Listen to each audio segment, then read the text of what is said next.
Umar said the same thing I said, but since he has 2 black wives, then you don't make a video about him. Instead, you try to attack me because my wife is white.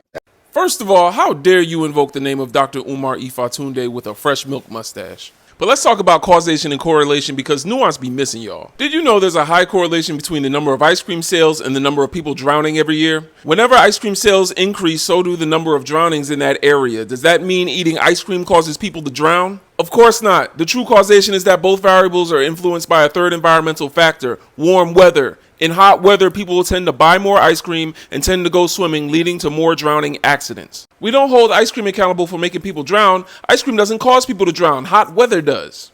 And believe it or not, being a black father doesn't make one more likely to be a deadbeat dad. Systemic oppression does. We can't fix systemic issues with personal accountability. All we can do is quell the impact this environment has on us personally.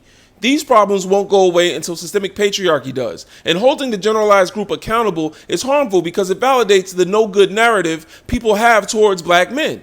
There is empirical evidence that say black men are absent in fatherless households, but none of these studies say being black fathers is the reason why. In an article published by UCLA, psychology professor Ben Carney says this, pause to read. Don't believe Dr. Carney? Well, let's ask a black woman whose job it is to know these things. He says it is not black people as a community. It's due to government policies and other systemic issues. Pause to read.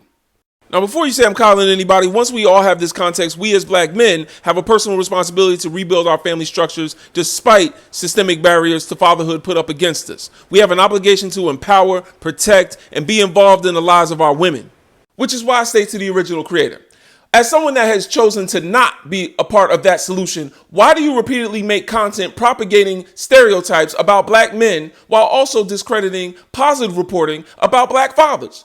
You are claiming to hold black men accountable to being the solution to a problem you haven't held yourself accountable to helping fix. And I'm not going to coddle you, brother, but that's the part that's weird.